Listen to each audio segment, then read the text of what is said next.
This feels like COVID, right?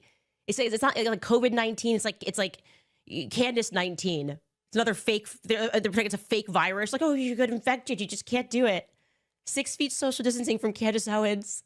This idea that, well, now the widow has spoken. We're not dealing with the widow. We want the CEO and the chairman of Turning Point USA to answer.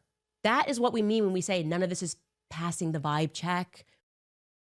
Candace Owens recently blasted Erika Kirk, Turning Point USA, and the FBI for dismissing and blasting her Charlie Kirk investigation as if she's some kind of warped conspiracy theorist. And you have Erika Kirk recently weighing into these questions for the first time, saying that she feels her Turning Point family is under attack by some of these conspiracy theories, and yet Tucker Carlson seems to be taking Candace's side. So let's get her take on this. Please like the video and subscribe to the channel. Turning Point USA. We don't care about the elections coming up.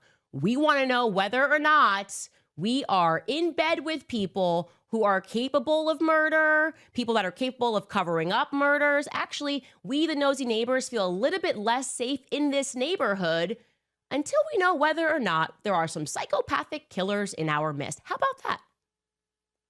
That's how I feel. I think that's how a lot of people feel right now. So I want to express that. And this psychological campaign filled with emotional manipulation and how dare you, and the aggrieved widow speaks, and so you're not allowed to question a $150 million organization. No, I reject it. I reject that 100%.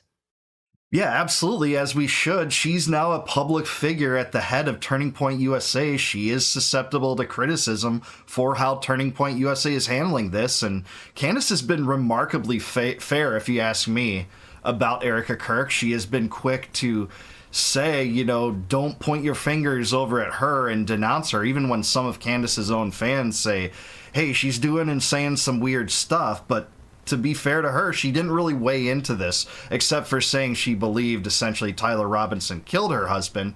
She didn't really take aim at Candace, and now she has, so I think it's fair for Candace to refute whatever she says. And to be clear, a lot of Candace's adversaries, Tim Pool, virtually all the Zionists, Conservative Inc., that are attacking her for this investigation, don't even levy half of the vitriol they do toward our own government for covering up, say, the Epstein files, or launching new wars versus Iran, or failing to end the war in Ukraine, or outspending the annual federal budget by $2 trillion. If they harness that as much energy as they use to attack Candace, we might be making more inroads toward liberty, I'd say. Which is why I will say it has arrived as a blast of fresh air that on this very same day, Tucker Carlson is standing up to the nonsense. He's not speaking about Erika, obviously. He is friends with Erika. But just the nonsense of what the FBI is saying, he's wading in and saying, yeah, the FBI is not being clear in what happened. And I have questions because, and I think it feels like a blast of fresh air, because and I know many people at home, are seeing all of these people that we followed and we thought that they were heroes. And suddenly this assassination has exposed them all to be frauds. Like for the right price, they will join Operation Mockingbird. For me personally, that is how I feel, okay? Like people in the military that I thought were forthright, people that were journalists that I thought were forthright. I just am so let down. And I don't think I would have been able to handle if Tucker Carlson was among those people. Yeah, and good for him. I think we'll see what he has to say in a second, but this is true. A lot of those closest to Charlie went down lying about him for weeks, saying that, he died the most rigid advocate of the modern Israeli state. And to be fair, at some points of his life, he did seem to be that. He defended Israel all the time. But Candace Owens revealed those people to be liars, including some of them, in the same chat group in which Charlie Kirk, 48 hours before his death, said, I have no choice but to leave the pro-Israel cause. He actually said, leaving me no choice but to abandon the pro-Israel cause. That is what he said. Some people were privy to that and lied nonetheless, just because their zealotry towards Zionism was so fierce that they wanted to exploit the death of their close friend and smear Candace in the process. That's what happened. You need hard evidence. As if the killer's going to walk in and be like, okay, here's how I did it. Okay, I'm going to give you the hard evidence. I was here, there. Like, what? Instead, Tucker Carlson is coming out and he is blasting the corporate and the Fed narrative with common sense. He joined Theo Von, and here is what he had to say. Take a listen. I don't understand the official story at all.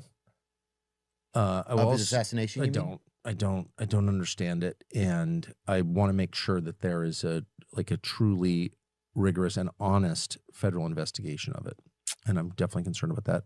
A, B, I think that I don't know many of the details, but I know that recently Candace said that Egyptian registered aircraft were following Erika Kirk, Charlie's widow, around for a number of years in different places in the world. That's one of the weirdest things I've ever heard, and I just want to say that is factually true. That's true. So that's like the one data point that I happen to know is true. What does that mean? I have literally no idea. I can't even guess, but that's very, very strange. And what is Egyptian? It could mean aircrafts from Egypt. Who knows? I think that they were registered in Egypt. Got it. And but that fact is true. So and it also her claim that, there were kind of a disproportionately large number of foreign registered cell phones at the event. That's also true. So what does that add up to? I don't know, but it means that, the FBI has a moral and legal obligation to look in every direction and to be open-minded as you would in any investigation, in journalism, in science. It's all the same process. I don't know the answer, and I'm going to sift through everything as open-mindedly as I can, as honestly as I can, to get to what the truth is. That's science, that's law enforcement, that's journalism. It's all the same. That's justice. Imagine that, for having that mindset, for daring to try to explore different angles of this case. She is being portrayed as a supervillain, much more villainous than any cretin of the deep state that Republicans complained about endlessly for about 4 years under Biden. We have, a different flavor of those supervillains now in office, trying to cover up the Epstein scandal for 11 months. They will ultimately probably succeed with redacted documents and classifying some of the documents that Trump's hand was forced into releasing. But at the same time, Candace Owens is portrayed as even a darker villain in some contexts than Joe Biden himself among conservative Inc. And just think of that. And a lot of people, value different aspects of her investigation more. Some people, the Egyptian planes, obviously Tucker Carlson brought that up. For me, it's the 30-06 bullet stuck in Charlie's throat. Doesn't exactly comport to FBI's narrative. And that doesn't say who shot Charlie Kirk, but there's something there, right? How can you say there isn't? And this George Zinn decoy that says, I killed him, and then he said, shoot me, and then hours later at the police department, no, I just said that because I was trying to get the real killer to be able to escape. And there's nothing to see here. There's no questions, no eyebrows raising among conservative Inc. on these things. I mean, I say keep exploring and do it just because of how many people are upset about it. That indicates you might be over the radar. And I just want to make sure that is happening. And I just don't have a ton of confidence in the FBI or the men who run it. And I'm not saying that out of ignorance at all. That's a scary part, too. I'm not alleging anything. I'm just saying I think it's really important that we have that. That is what authenticity sounds like. And that's what we're doing here. We are investigating, right? Sometimes you get something wrong, you correct it, but I was right about the Egyptian planes. And when you hear Tucker Carlson say that he is confirming that part is true, what I take from that, Tucker Carlson has been very clear. He grew up with CIA agents, okay? This is a guy who grew up in Virginia. His father, he learned after his father died, he thought he was just working with the CIA. No, his father was on the payroll of the CIA. So Tucker's friends are in the state. So you should take it as a concrete fact that there's something up with these Egyptian planes, and they were in fact following around Charlie, and they were following around Erika, as I told you. And that means people in the NSA, the CIA, are confirming that is real. I don't think he actually said people in the CIA or the NSA are calling it real. He said that that is true. Now, that could be his source. He might have sources within the federal government that are confirming some of these details being true, and they're not just some absurd conspiracy narrative drummed up by Candace. But at the same time, I think it requires a little bit of conjecture to say that this comes from the CIA and NSA, which, by the way, by default, we should discard deep state narratives. But there are good people entrenched in these organizations that are willing to tell the truth. If you don't believe me on that, look at Edward Snowden or John Kiriakou or Frank Snepp or Daniel Hale. That is true. There are good people in these pernicious organizations too. Could be right. And yet, just last week, what we got from Blake Neff, and I know he's untouchable, he's in the fam, but I'm going to go ahead and touch that and say, like, this is not okay, the vibe is not right, is making a mockery of it. That is what we mean when we say none of this is passing the vibe check with Turning Point USA. There's no clear answers. There's mockery, there's laughter, but there's no clear answers. And the mockery and the laughter is not working. Neither is this idea that, well, now the widow has spoken. We're not dealing with the widow. We want the CEO and the chairman of Turning Point USA to answer. Okay?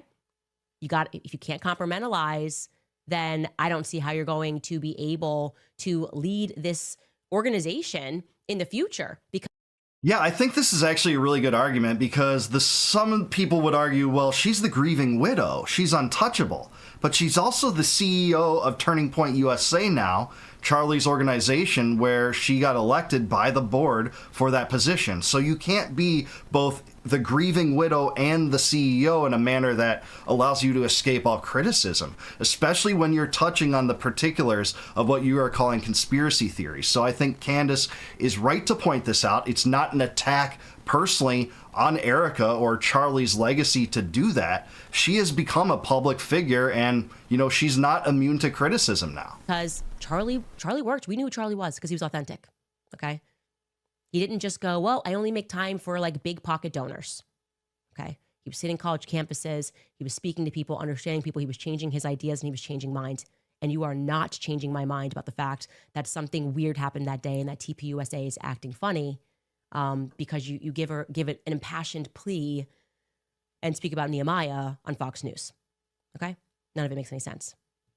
Anyways, Tucker then goes on and states the obvious predicament further, which is that we just don't have any faith in the government. Take a listen to him discussing some of these lingering questions. Here's what I am concerned about. A lot of things. One, he acted alone. Tell me how that worked. I don't, none of us really act alone. It's hard to go anywhere by yourself, too. Thank you. Exactly. You acted totally alone. Okay. You're going to have to prove that to me. It's totally possible. Anything is possible. Weird things have happened. We'll continue to. But that's not my default assumption, and it shouldn't be yours. And their default assumption was we acted alone. Really? Why do you think that? What about life suggests that people typically act alone? When was the last time you acted alone in anything? I don't go, right? So A. B, we know that people had foreknowledge of this because they posted about it on X and said Charlie Kirk is going to be killed on this date, and he was. Is that true? Yes, it's true. But were they just guessing? Was it a guessing thing where every day they posted that? Maybe. Have those? Well, I actually don't know what he's referring to. There is evidence that Harrison Smith of InfoWars had posted that a source close to Charlie told him that Charlie Kirk feared for his life that Israel might kill him. And then Max Blumenthal talked to a different source that was not the same source as Harrison Smith's, saying the same thing, that Charlie raised those fears. So that is true. I don't know about the exact date. I don't know that was predicted. If anyone's aware of what Tucker means in that respect, please let me know in the comments. That's an area that I'm not aware of, that someone actually is proven to have predicted the date ahead of time. I'm not aware of it. Not saying it can't be true, but I haven't heard of that. Those people been interviewed? Have they been hauled into FBI HQ and had a long conversation with how they knew that? Like, let's get really specific. Why did you post that? Who have you talked to? Like, if I were doing this investigation, because I spent my whole life doing non-criminal investigations called journalism, like, what do we know is true? How do we find out? Call everybody, be open-minded. It's like it's the same process. If I was doing this investigation, they would be at the very top of the list. Tell me how this guy who seemed normal became a radical trans furry murderer. It's not enough to tell me, oh, trans. I'm not pro-trans, by the way. But was that the guy or his boyfriend? Well, exactly right. Well, okay, so first of all, yeah, the trans thing is generally red meat to a lot of right-wing culture warriors that, basically put a lot of societal issues at the feet of, trans people or furries. But what we know from this story is that the boyfriend, Lance Twig, was in the process of transitioning. As far as being a furry, I'm not sure. I think that there is some evidence that either one or both of them meddled in those communities, but I'm not sure how ironclad that proof is. But when it turns to the trans issue, we know that Lance Twig was in the process of transitioning. Much of what I've read and researched this makes me indicate that he actually didn't take it to himself to do a lot of things to drastically alter his appearance, but that was the direction in which he was going to, according to information I can find. Tell me how this guy became so radicalized that he murdered a stranger. I'm not saying it didn't happen. I'm saying I want an explanation for how it happened. Why wouldn't I? I agree. Oh, we can't talk about that because it'll prejudice the jury pool. Really, you've told the world that you have both a confession from him in his text to his boyfriend and the murder weapon with his fingerprints on it. I think you've got a pretty solid case. So why is it so difficult to just explain? So I have said from the beginning, if you don't like what Candace Owens is saying, why don't you call her and offer a more plausible explanation for what happened? Oh, she's bad. She's bad. Okay. I mean, I like her a lot. I don't think she's bad, but I love her actually. But let's just stipulate she's bad. But why wouldn't you do that? Because I don't agree with some of the stuff that the rabbit hole she goes down, but I don't even know. But I like the fact that she likes to dig in the garden, And just think of that. I mean, that blows me away in some respect, that the best take on this, I think in some respects, is not from all these intellects on any side of this question. It's from Theo Von, a comedian who is smarter than people think in his own right, where you don't have to just embrace every single angle that she is digging up from this proverbial garden. But we like the fact that she's digging in this garden because it makes all the right people mad. And one has to ask why. Why is this making people mad? If this doesn't hurt people to actually try to uncover the truth, or what you genuinely believe to be the truth about your murdered friend, why wouldn't we want to dig in that garden that disrupts this farcical FBI narrative? And by the way, it's only the FBI that's to blame for any of this, not Candace Owens. That people are trying to explore alternative angles. It's all the lies they've sold us for generations. In Waco and Ruby Ridge, when they killed women and children in cold blood. In COINTELPRO in the 60s, when they wiretapped Stokely Carmichael and Malcolm X and Martin Luther King. When they murdered Fred Hampton, collaborating with the police department in Chicago to do that. The MOVE bombing in Philadelphia in the 80s. January 6 entrapment schemes to try to bury the lives of dissidents, ruin their lives if they wouldn't have been pardoned, and many of them served too much time for that obnoxious nonsense. And then you get the Russiagate hoax. All these things line up to be lies, and it's only the FBI's fault that Americans don't believe their lies anymore. That's the truth. Theo, we are in this garden, okay? And we're not getting out of this garden with the Fed slop narrative. We're just not getting out of the garden with trying to emotionally manipulate us and say it's not. This feels like COVID, right? It's not like COVID-19. It's like Candace 19. It's another fake. They're saying it's a fake virus. Like, oh, you got infected. You just can't do it. 6 feet social distancing from Candace Owens. We're gonna get every influencer on social media. 6 feet social distancing. Save lives. What are you, a grandma killer? What, you just don't like him? What? And then Tim's all fired up. She's a C word. People are going to die if you don't get this vaccine. And I'm like, I feel like maybe the government's not telling us the truth. We're right back to that, but it's Candace 19. It's Candace 19. That's what it is. And they think that maybe if they put the little 6 feet social distancing pads in the grocery store, that the PSYOP will win and make us believe that this is like common sense is the virus. I'm the common sense virus. It's coming around. It's so evil. Stay at home, wear a mask, save lives. You don't want to catch it. You don't want to catch the common sense, you guys. You don't want to catch it. Anyways, I dare. I'm sorry, I dare. And I have been very careful because I wasn't sure what direction she was going to go. If she was like, I was like, look, she's got a whole business that she's got to figure out. There's a lot of people in her ear. Maybe they like did this transition too quickly and she's just like keeping her head. Like, no, what she's saying is Turning Point USA is untouchable. And it's a no from me. But you know me. I'm just out here saying what needs to be said. Yeah, so far as I think so, she is. And like I said, Erika Kirk isn't immune to criticism as a public figure at the head of Turning Point USA right now. And Candace has been remarkably charitable to Erika, I would say, watching every one of her shows, even when a lot of her crowd doesn't want her to be or didn't want her to be. Well, when you wade into these waters, you're going to get critiqued. And I think that's a failing strategy. I think the better strategy is to have her live and discuss these issues. But Candace is right about another thing. There are a lot of remarkable parallels to COVID-19 and the propaganda we were getting. If we dared to diverge from the Fed narrative on the 6-foot rule, or we have to inject a pharma product into our veins without a test, without a true test, to allow that, and the pharma giants get blanket immunity for any damages they cause, or we're going to lose our jobs, and we decided to say, no, enough is enough. We're not doing that. You were a conspiracy theorist. If you said, it's not going to be just 2 weeks to flatten the curve, you're going to lock down society for prolonged periods, you're a conspiracy theorist. If you think this virus didn't result from the Wuhan lab gain-of-function research, they called you a conspiracy theorist. On and on and on. You're just an idiot. You're doing your own research. What a schlub, which basically meant reading.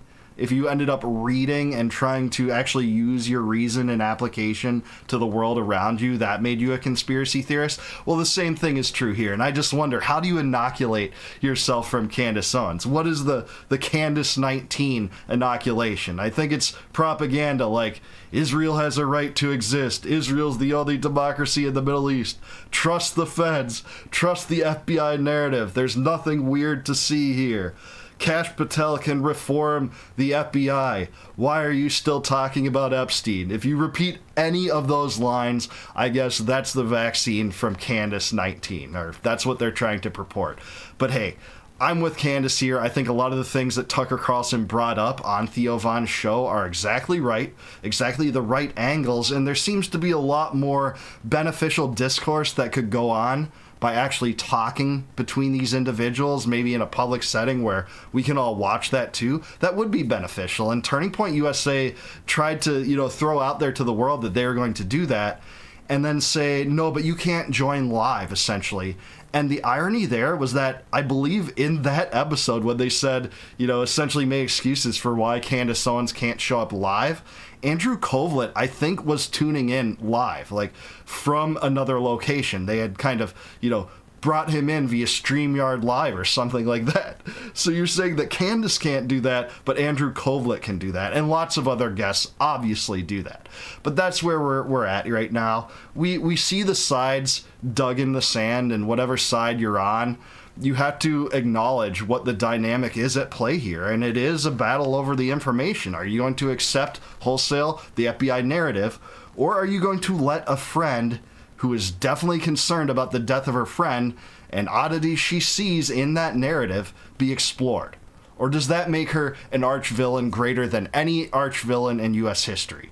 Well, Conservative Inc. wants us to think the latter, but I say that's odious hogwash. That's what I say. But what do you guys think? Let me know in the comments down below. Is Tucker right? Is Candace right? What does this mean for the future of independent investigations like this? Political assassinations? Is Candace on the right track? Let me know in the comments down below. Please like the video, subscribe to the channel. Also subscribe to Candace. Great segment. Really appreciate it. And if you like this video, please consider joining as a YouTube member. You can do that by clicking the join button below. And if you do that, you can get immediate access to all my videos before they go live to the general public on YouTube. Also, if you want a free copy of my first book, Compact of the Republic, click the link in the description below. It'll send you off to a website. Just plug in your email at that site, and I'll send that to you free of charge in PDF form. No charge whatsoever, no obligation, just because I appreciate you watching. And until I see you guys next time, no more war, no more debt, no more inflation, and no more empire. Peace out, guys. Catch you in the next one. You do not, when you are invited to join somebody on stage, prepare a lie right? Present them with a lie and try to peer pressure them in front of their own fans, because it's becoming very clear to me that Charlie was a product to everybody else. He was not a human being. He was a product that they felt that they had manufactured. That is my honest opinion, and I am entitled to that opinion. You guys are losing. I want you to know that, because turns out the market is smarter than you are. Candace Owens just praised Megyn Kelly for telling the truth about the Zionist smear campaign against her, and in particular, Ben Shapiro's underhanded attempt to try to manipulate Megyn Kelly at her own event with lies about Candace, and this enrages the Israel First crowd that Megyn Kelly at least had the guts to stand up and say, yeah, no, that was false, Ben was wrong. Let's see what Candace has to say about this. If you know Candace, you know she has receipts. Just call her Candace Receipts Owens at this point. Let's get right into it. Please like the video and subscribe to the channel.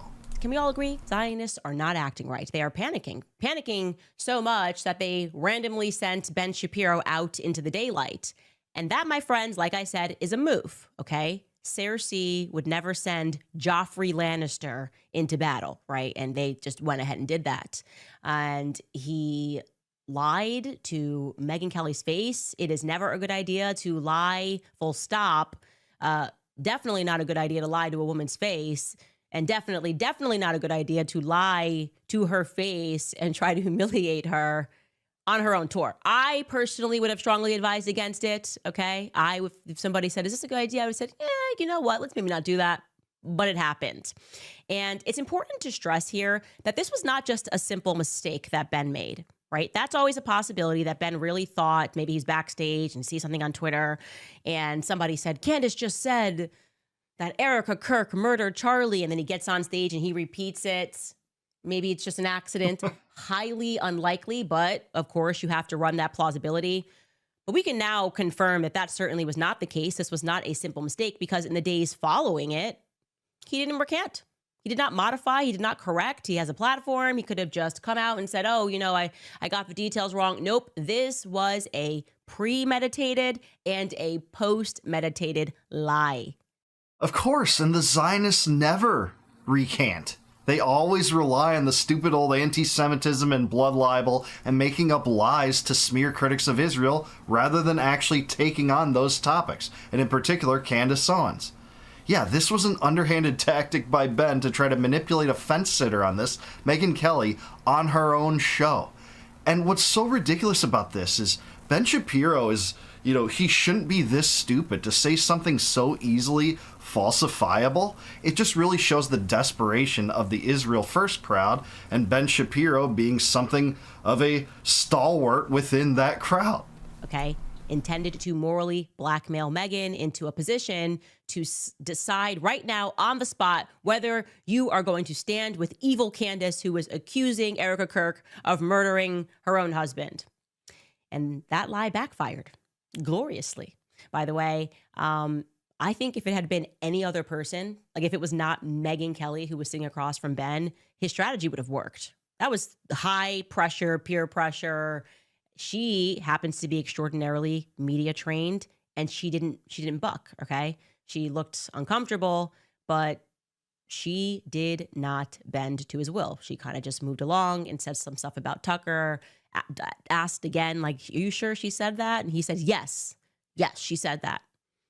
Credit to Megyn Kelly, she actually did follow it up with plausible reasons why that would sound preposterous. I'm not a fan of Megyn Kelly and where she stands on the Israel question, of course, but she at least pushed back a little, like, hey, wouldn't have this been a bigger story if that was actually true? And, talking to Ben Shapiro about how Tucker Carlson is such an anti-Semite because he doesn't think Zohran Mamdani is an anti-Semite. Stupidest thing in the world. But there were so many different tactics of manipulation used against Megyn Kelly by Ben Shapiro, both in direction toward getting Megyn to side with him over Candace Owens and to side with him over Tucker Carlson. But Americans aren't buying it.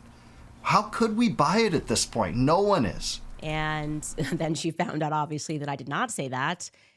And the following night of her tour, during a Q&A section, somebody named Josh stepped up and asked her about that moment. And here is what Megyn Kelly said.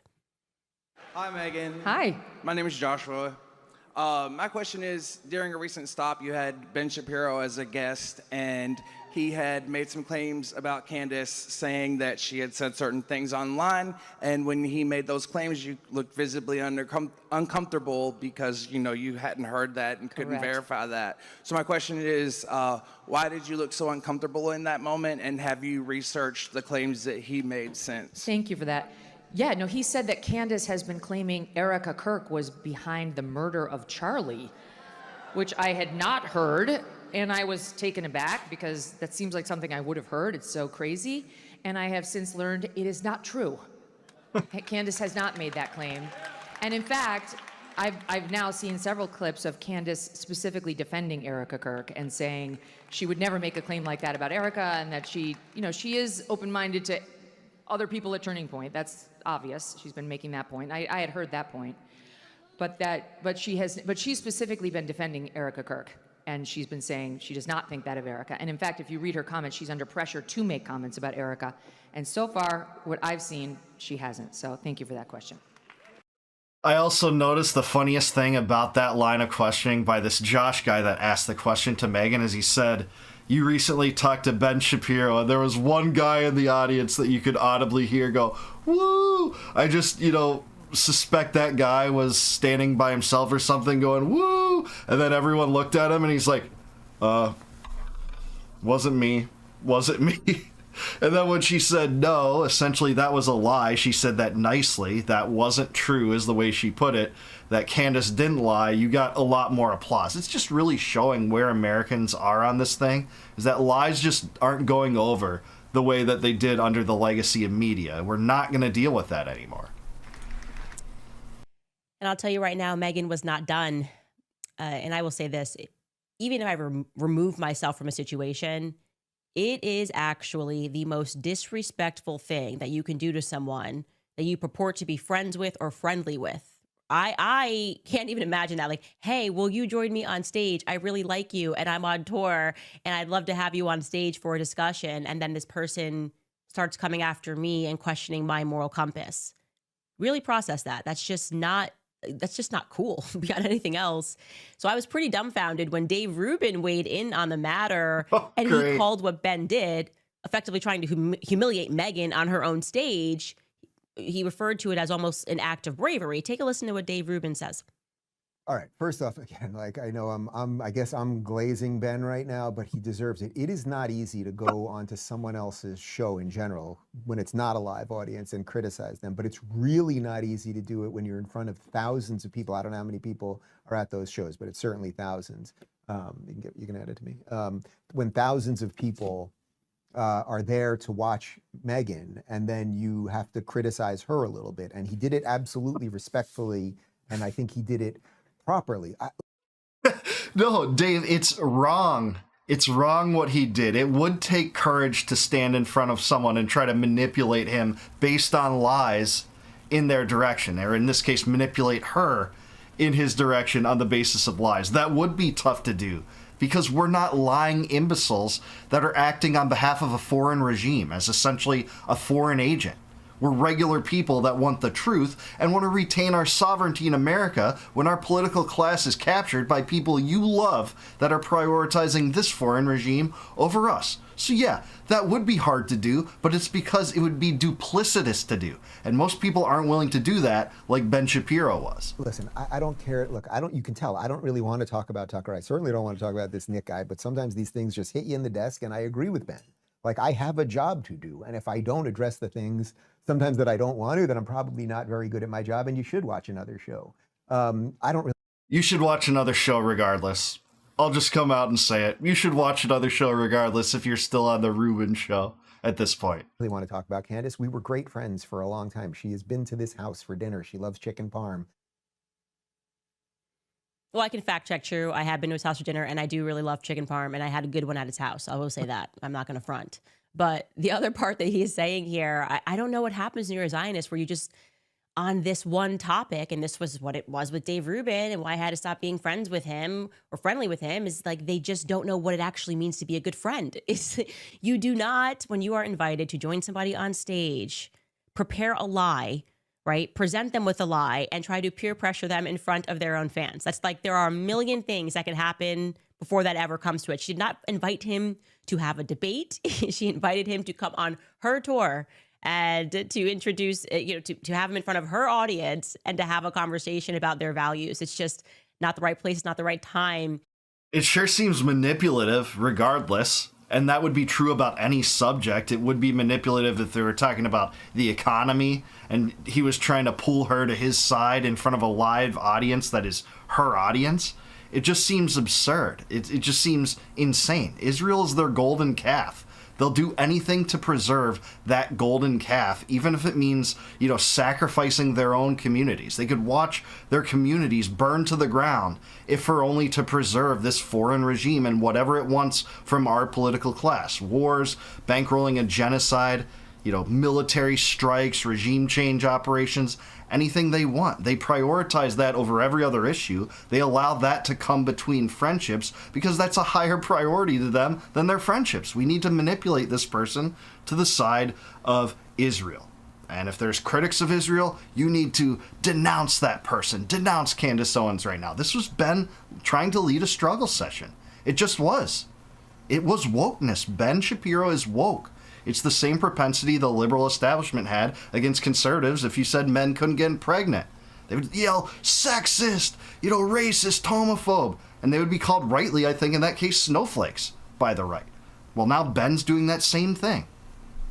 And it really just shows that you're not a good person because she probably went backstage, okay, and said hello to him, was all friendly. If you want to take her to the side and said, hey, I wanted to have a face-to-face conversation with you, that's how regular people would handle something like that.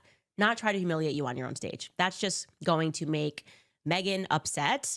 And Meghan does eventually do what I do when I get mad. I double down on the truth, right? That is what I sentence people to, more truth. And it's fantastic to just be able to share more truth. And you don't have to be vengeful. You can just share more truth, and it's deeply upsetting to them. And that's what she does. She was literally trending all weekend. This video that she shared was incredibly interesting because you will recall that after Charlie died, there was basically just me, Tucker, and Meghan that were trying to say, hey, something was going on, and he was feeling a lot of peer pressure in the weeks leading up to his death. And yeah, credit to all three of them for doing it. Meghan less so, but Tucker and Candace certainly did that. And credit to Megyn Kelly, by the way. I don't agree with her on the Israel issue. She still professes to be a Zionist, by the way. But at least she's maintained her friendships with critics of Israel like Tucker. She'll stand up and defend Tucker and say, hey, you're not painting him in the proper light. Sitting across from Ben Shapiro on that and telling the truth about this. Standing in front of her crowd and essentially saying nicely, Ben Shapiro's a liar. He was a liar because he lied to you about what Candace Owens has really claimed. And here's why. And she was right. So credit where it's due. Zionists were claiming that's all a lie. And Tucker was like, no. Charlie asked me explicitly in July to go on stage and to go after Israel, trying to drag us into the Iran war. And I was talking to him about Jeffrey Epstein. And I was saying to Charlie, I won't do it. And Charlie wanted me to do it, right? And the Zionist said that he was lying. I'm going to refresh your memory here and let you listen to what Tucker claimed that they then said was a lie. Before that speech that I gave in July, we had a conversation about this backstage right before I went on. And I was fulminating and getting all red in the face like I often do to my shame. And I was mad thinking about this and thinking about the effort by the neocons in the United States to draw us in to another forever war with Iran. It's not a defense of Iran, of course. It's merely an acknowledgement that we've done this before. This happened in Iraq, which we entered into at the behest of those same foreign policy strategists, and it didn't work. And so I was going on at some length backstage with Charlie, and I said, probably not going to talk about that. I'm not going to torture you. I know your donors hate this when I say that. And also Epstein was in the news, and it was clear to me that, Epstein's probably not like a Mossad agent or something, but Epstein clearly had contact with Israeli intelligence and American intelligence and French intelligence, but the only one you're not allowed to talk about is Israeli intelligence. But it seemed true to me, and I had done some work on that. I knew a bunch of people pretty close to that story, so I thought that. And I said that to Charlie, and I said, but I'm not going to say that because I don't want to make your donors mad. I know it's just going to be like an endless flurry of text telling you to stop or you're going to lose a bunch of funding. And he looked at me, I'll never forget it, and said, go all the way. Do it. Go all the way. I said, man, a lot of things I can talk about. I don't need to talk about that. And he said, do it. Yeah. And by the way, a lot of people called him a conspiracy theorist for this, Tucker, for saying this. He can't corroborate it. There's no evidence to suggest it. He's just this Looney Tune hell-bent on destroying Israel, being an anti-Semite, according to Randy Fine, the most dangerous anti-Semite in America. Well, if I know Candace, she's going to show Megyn Kelly's response to that, because it turns out Megyn Kelly found film corroborating exactly what Tucker Carlson said about this and this conversation. I said they tried to bury Charlie in a yarmulke, and we were telling you, no, he had a change of heart towards the end. And I was telling you that Turning Point had captured that. They were all mic'd, okay? So Turning Point captured that, and they could have easily released it to give me a little bit of backup, but of course that wasn't going to come from them. Well, just my luck and Tucker's luck that Megyn Kelly actually caught very quickly. Maybe it looks like maybe her assistant's backstage. I don't know the backstory here, but she was in that discussion, which I had not heard before, and she reveals very quickly, you were going to hear Charlie say that Tucker should go for it. So this is what Megyn Kelly released on her show yesterday, and you should go watch the full episode. Take a listen. I found a video of me, Tucker, and Charlie speaking backstage right before Tucker went out. Tucker and I were talking. Charlie came over and interrupted for just a second, and you can hear him on this tape, which I've listened to many times. It's very clear on my phone, less clear here probably as we play it, but he says to Tucker, go Max. He interrupts the conversation because he has to say to Tucker something. And what was so important to him to tell Tucker was, go Max. Here it is. Okay, go Max. Go on.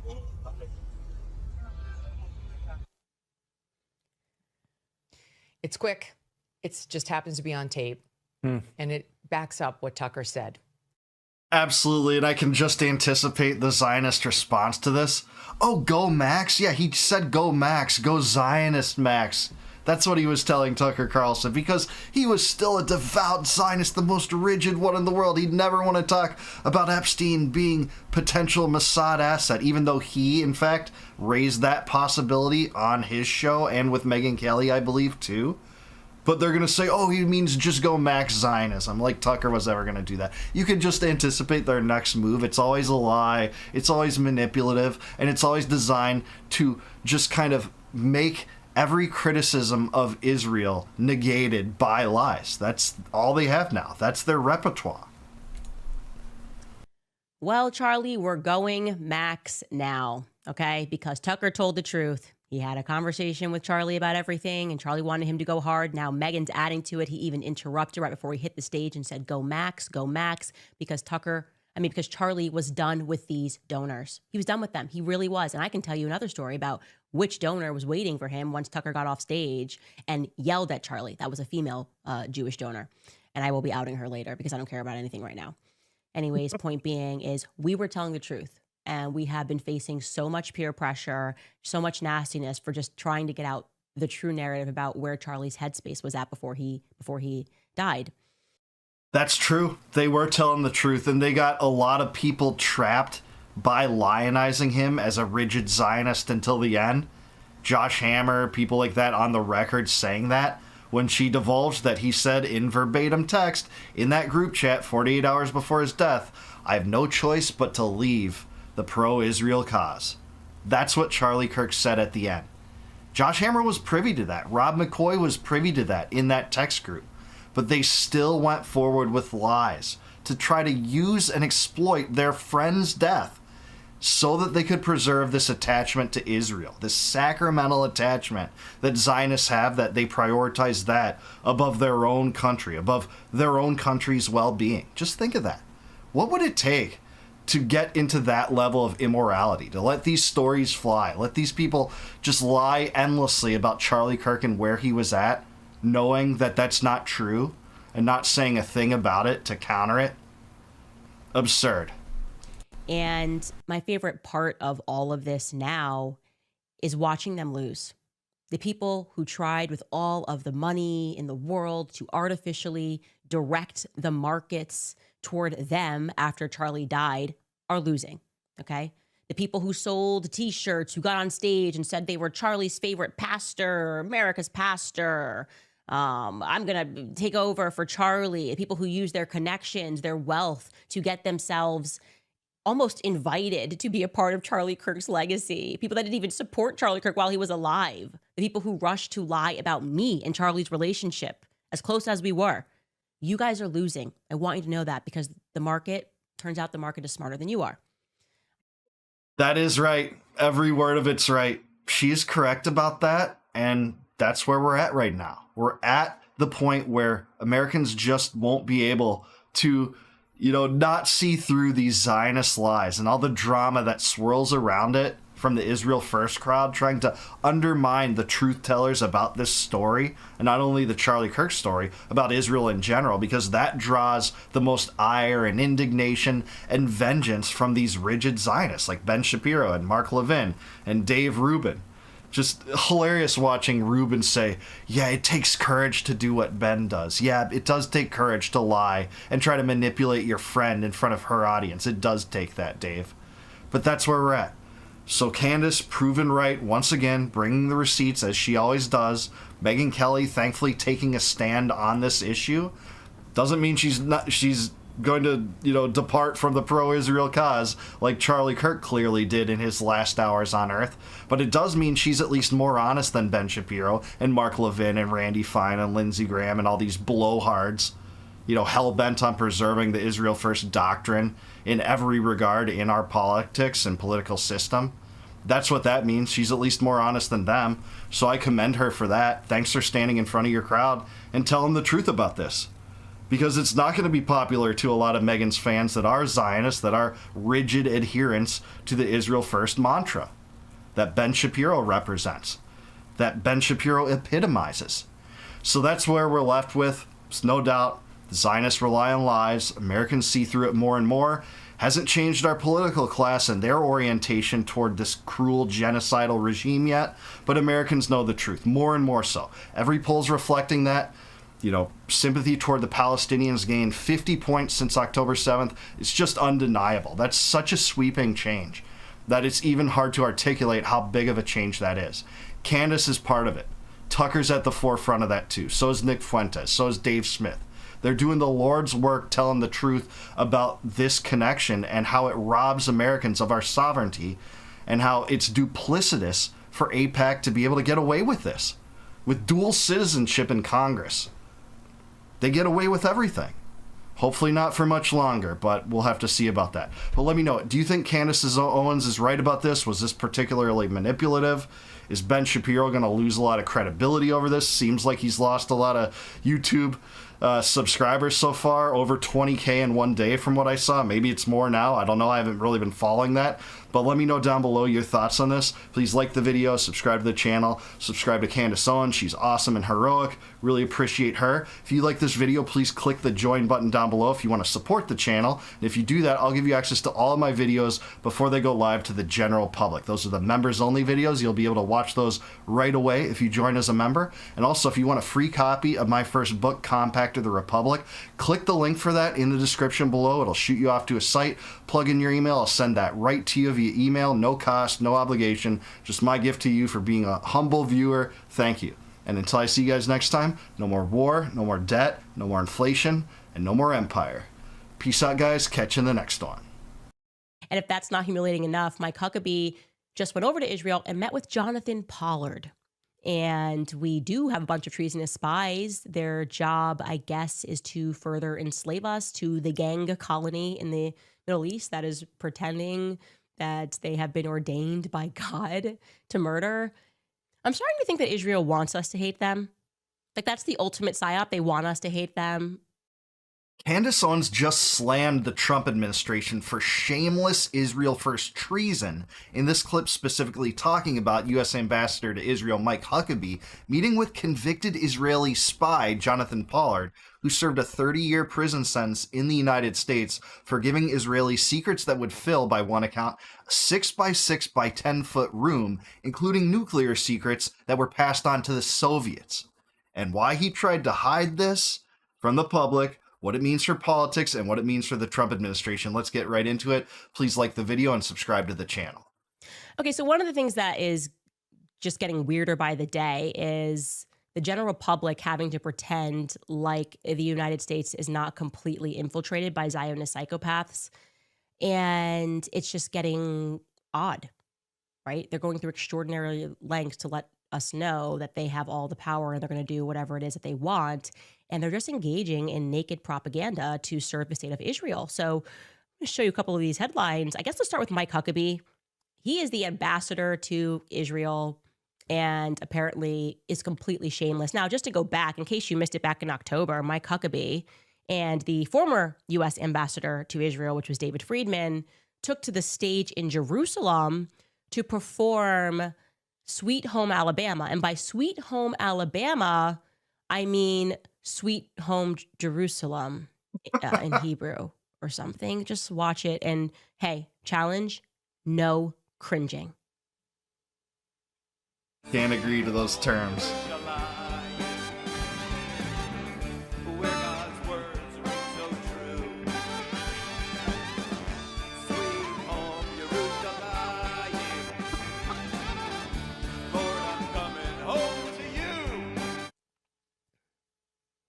I'm starting to think that Israel wants us to hate them. Like, that's the ultimate psyop. They want us to hate them. Yeah, it's hard not to after absurdities like that, where you have the U.S. ambassador to Israel, the Israel firster Mike Huckabee, preeminent neocon, botching and bastardizing an American rock classic by just tarnishing it with Zionist lyrics. Just think of that. It's almost inconceivable that that's true. Actually, when this video came out, I actually thought, is that AI?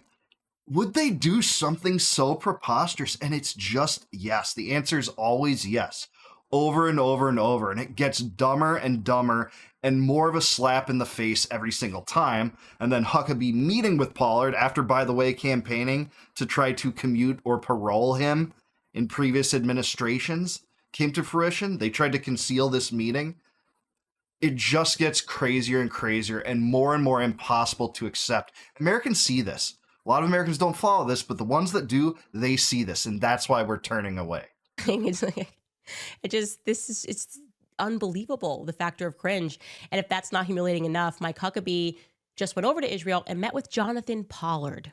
Okay, Jonathan Pollard, if that name's not familiar to you, is a literal convicted Israeli spy. This is the headline. Yeah, there he is. Seems like a good guy.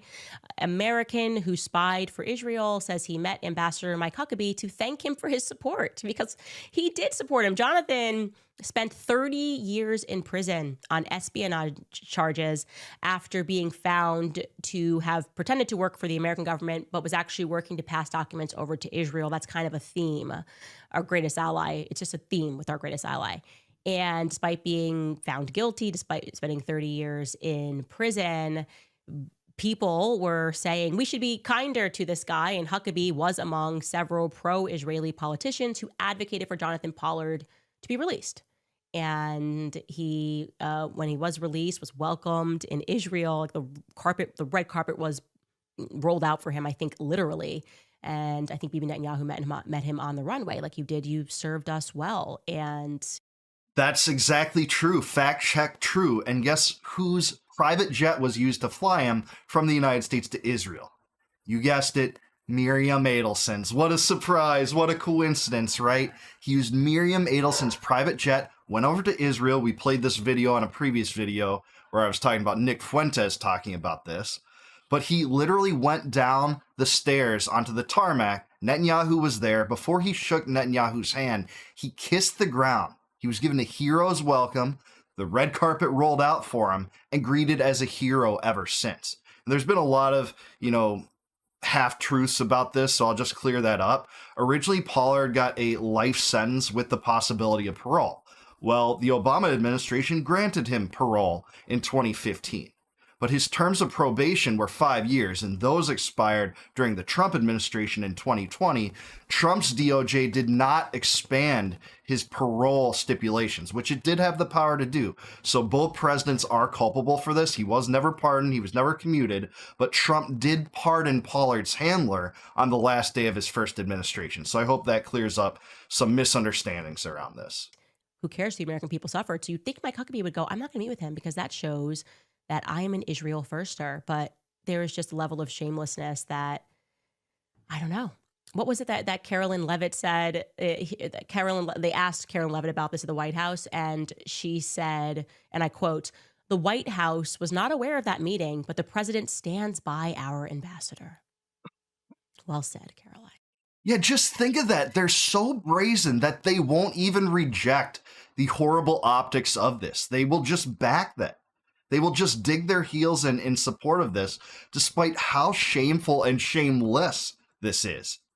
It's just so insane to tolerate, and they don't even care anymore. Sometimes I just think they're trying to do whatever they can in an Israel first direction just to see what they can get away with. Yeah, we're going to meet a convicted Israeli spy and then back it from the presidential spokesperson. Insane. I mean, just so you know, I didn't know he was going to meet with a traitor, but we stand by him anyway if he's meeting for a traitor. And the reason we stand by him is because we're all traitors. We are all treasonous. I hate everyone. I hate that this is allowed. I think it's fair for us to hate that it's allowed. And we do have a bunch of treasonous spies. Their job, I guess, is to further enslave us to the gang colony in the Middle East that is pretending that they have been ordained by God to murder. And yeah, I don't know. There is some comedic relief coming, though. Tim Dillon covering anything is always hilarious. And he is covering the occupation of our media because it's just so in our faces now. It's never been this in our face, you know? Before we get to what he had to say about Bari Weiss, I want to remind you that Bari Weiss started and is a part owner, at least, of the Free Press. Before she went on to CBS News, she notoriously left New York Times and said it was biased and we needed to have something that was in the middle of the line, and she just couldn't get behind all of this COVID propaganda, and she was going to start the Free Press and they were going to go back to doing hardcore, real, non-biased journalism.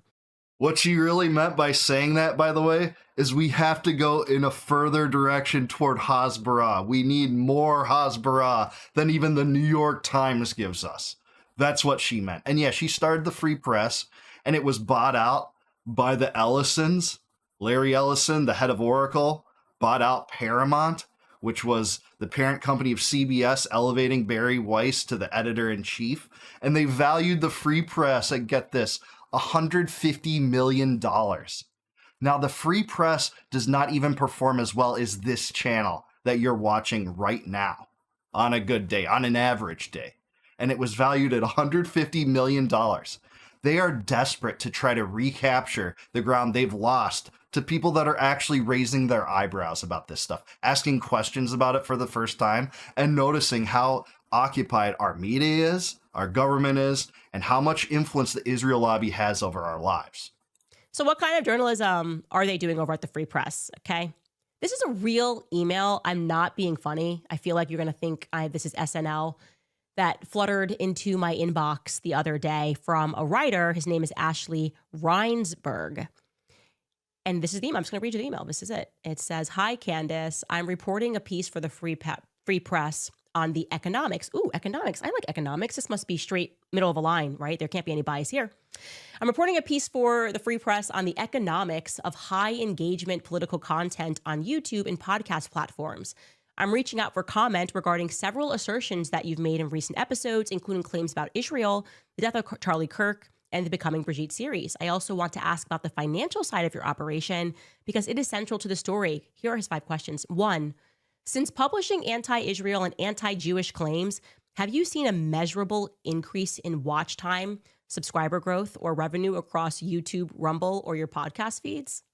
2, have sponsors and ad partners or platform reps encouraged or pushed back on this shift in content direction? 3, do you see any correlation between escalation in claims and the performance metrics that drive your business, retention, average viewer, duration, CPM, RPM, member conversion, etc.? Here's the real question that you should be asking the free press. And for that, on top of that, all Zionist backers of Israel at this point, do you think your strategy at yelling blood libel and Israel first and you're a Jew hater and you're an anti-Semite is beneficial in the long run to attracting people to support Israel?